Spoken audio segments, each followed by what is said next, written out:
Hi everyone, I'm Mel and welcome to Thriver TV, the place to break free from narcissistic abuse with quantum tools and understandings. So on Thriver TV today, the episode that I'm doing is a question and answer one. And this is a question that I had from Eva.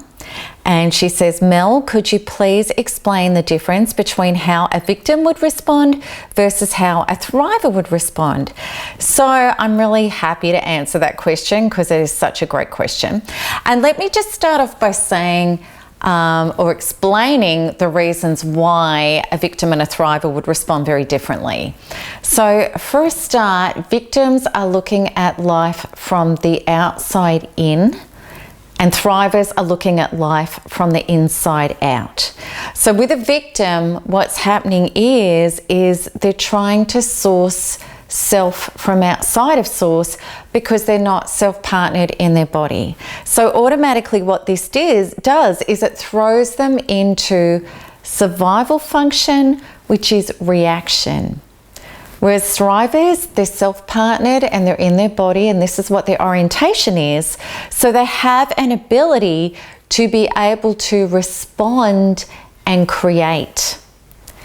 Because when we're not self-partnered in our body, what that means is that we're trying to get wholeness and peace and lessen anxiety from precarious situations and people from outside of us.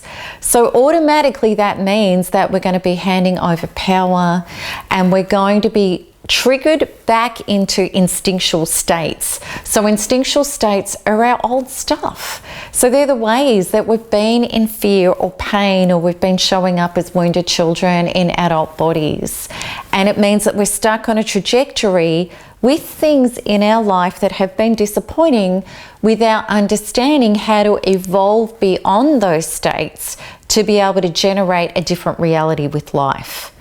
Now, thrivers have the complete and utter orientation of cleaning up all that stuff, of self-partnering in their bodies, finding those original traumas that were those instinctual states, being able to heal them, release them from their energy field, and up-level them and grow them up into an evolved way of being, a mature way of being, so that we can show up as a wise, mature, self-partnered adult in an adult body, being able to respond and create a different trajectory and a different generation of life from the old patterns.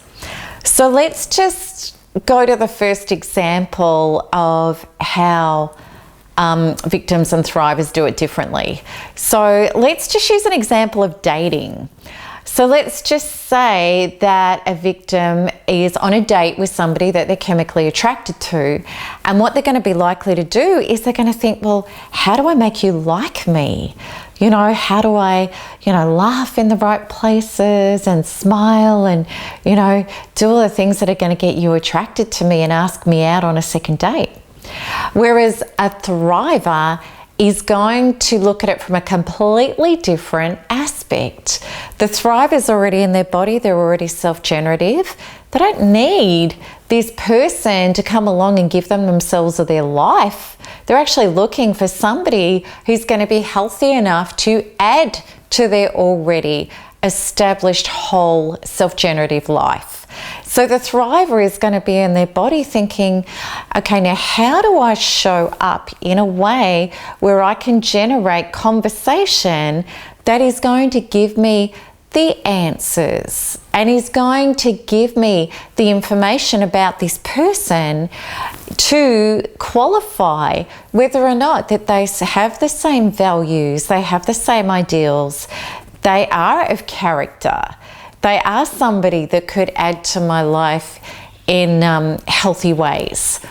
And this has nothing to do with fear at all. What this has to do is being open-hearted, completely authentic, and being able to be discerning in healthy ways. So let's have a look at example 2. And the example that I'd like to use is having an argument with an abusive person.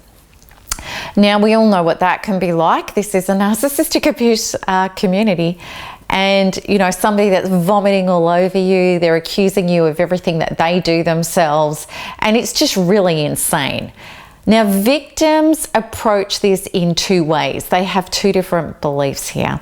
And the first belief will be that I'm being unjustly scapegoated and I've got to set the record straight. I've got to challenge you and I've got to fight back with you and I've got to change the way that you view me. And the reason why victims do this is because they don't have a solid, calm, whole self-partnered identity. They have a fragile identity, which means that my identity, like in the dating game, my identity is based on what you think of me. Whereas thrivers do it completely differently. Thrivers understand the truth of the matter. They don't disastrously hook in and create toxic relationships. And well, they did before they were thrivers. We all did, but we learned how that just didn't work, because the definition of an unconscious toxic relationship is two people that are going at it, that are getting nowhere with it. And the reason they're going at it and they're getting nowhere with it is because the truth is both people are trying to get the other person to give them their own identity, to actually resolve their wounding and their traumas for them. Because thrivers understand this, they know this 100%, is that the reason that you are attacking me actually has nothing to do with me. What it actually has to do with is your unresolved previous traumas from your past that you've never self-partnered on, that you've never released, that you've never up-leveled, that you've never healed. And I just happen to be in your peripheral, triggering that wound in you, and you're projecting it onto me. Thrivers also realize that if I'm triggered, that means that you are showing me my traumas and my original wounds, which aren't allowing me to be self-partnered in my body and to have an identity that is not precariously poised on what somebody else does or doesn't think about me. So what thrivers understand is that there is no point in me trying to take responsibility for your wounds. And there is no point me trying to make you fix my own wounds. Because the second thing that victims do is that they feel like they're responsible. And that's old programming too. They feel like they're to blame. And they're really running the programs and the traumas from their earlier years, which is, people that are out of sorts and bent out of shape, I have to fix them, otherwise I can't be safe. So thrivers realize that the only thing to do is to take 100% responsibility for our own wounding, to come home into our own bodies, to detach, to stop playing the blame, toxic, enmeshed game of trying to force each other to fix each other's wounds. Pull out from that. Come into our own triggers and our own unresolved traumas as to why we're hurting so much, and heal those parts of ourselves with love and determination to up-level them and bring them into freedom. That's what thrivers do. And we realize as a thriver that by doing so, that we then set a template for the rest of our experience and our relationships to meet us at authentic levels, which means that we're only going to be doing relationship with people who also take responsibility for their young, unresolved traumas and are going to do the work on them to be able to meet us at an evolved level where we're not playing unhealthy enmeshment and toxicity anymore. So the third example that I'd like to use is one in regards to abuse and survival and staying in relationships. And again, as victims, as a victim, I played this out horrendously, and nearly all the thrivers I've met did. That's why we've done the work to become thrivers, because we really needed to. And as a victim, what happens is we very unconsciously have so many traumas in our body that we're not self-partnered, we're not whole. And we really believe that somebody and things outside of us have got to grant us our approval and our worth and our love and our survival and our security and our fun and our joy and our happiness and our freedom. We don't believe that we can be a generative source of that for ourselves. And until we've self-partnered and we've healed our traumas and can be in our bodies with ourselves, we can't. So we're looking to the outside, and what happens with every victim who's not self-partnered, who's unconsciously playing that out, is they are highly susceptible to unhealthy attachment, which means that they're not going to let go when they're abused. Rather, because it feels like you're going to die if you do. And I know a lot of people can relate to this, because that's how I used to feel. And then what happens is our mind will organize around our inner traumas. Oh, I'm going to die if I lose you, because you were my chance, you were my shot at this stuff. And our mind organizes around these traumas with all sorts of justifications and excuses, which will be things like survival or security, or I'm going to lose all of this, or the children, or whatever else it will be. And what we do is we sell our soul, and we allow our soul to be tortured and destroyed for transient material things that we're using it as our excuse. Now, what thrivers understand, and this is the process that they've been through, that there is a much bigger, deeper picture going on here, and they understand that the only thing that was ever gratifying and truthful was orientating into our true self and realizing that stuff or money or somebody else giving us approval was never it. All it ever was an ego hit that temporarily took us away from the pain of not being self-partnered in our own body, but it was never the real answer.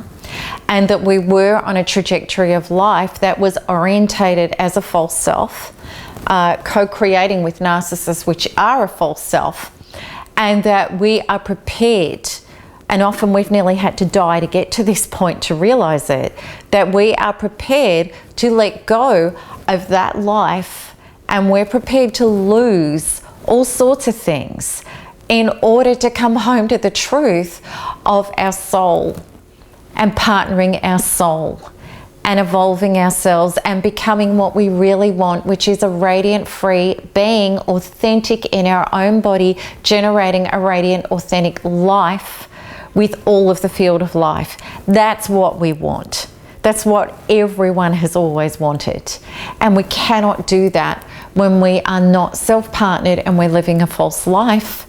So thrivers realize that this is our greatest goal, and we lose all sorts of resentment and envy for whatever the narcissist may have got off us or taken away or whatever. It's completely irrelevant.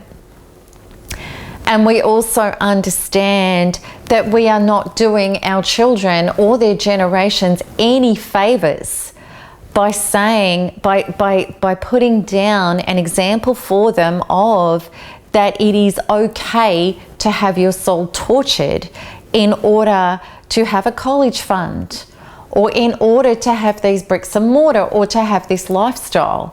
We are realizing that that's not what our children's souls want, and that that's actually a recipe for an egoic dysfunction being set up in the future with our children, where they will also attract abuse or be abusers and keep the paradigm of abuse going, and also keep the paradigm of, well, our souls and our inner being and self-partnering is not important at all. What is important is the stuff that we can hopefully procure while we're here, which is absolute garbage. So the thriver orientation is all about understanding that there is a much deeper, bigger picture going on here for ourselves personally, everybody that we touch, and for our children and for their future generations. So thrivers let go. They let go. And they come home to self, and they make that their most important mission, because they know that when they get that inner landscape right, they know that that is connected to the entire field of life. And then that starts generating a true and a real and a radiant and a joyous and an authentic, truthful life, which is what we want. So I hope that's really helped answer that question. And if you enjoy these episodes, I'd love you to subscribe to my channel so that you get updates every time a new one's out. And also too, please comment, because that really supports the Thriver revolution that is helping awaken our world out of its trance to understand that there is a much more effective way to heal from abuse. And also too, if you haven't as yet subscribed to my free New Life newsletter, you can do that and receive your Get Started pack, which is a lot of goodies and free resources so that you can get your narcissistic abuse recovery started straight away. And I'd love you to join me in one of my next 3-hour teleclasses, which is called The 3 Keys to Thriving After Narcissistic Abuse, so that you can learn firsthand how to get into your body, how to release your traumas with quantum freedom healing, how to up-level, how to become a new self, how to become a true self. So that's it from me, everybody. Until the next video, and keep smiling and keep thriving and keep healing, because you know what? There is nothing else to do but to thrive. That's why all of this happened to us. So until the next one, lots of love. Bye-bye.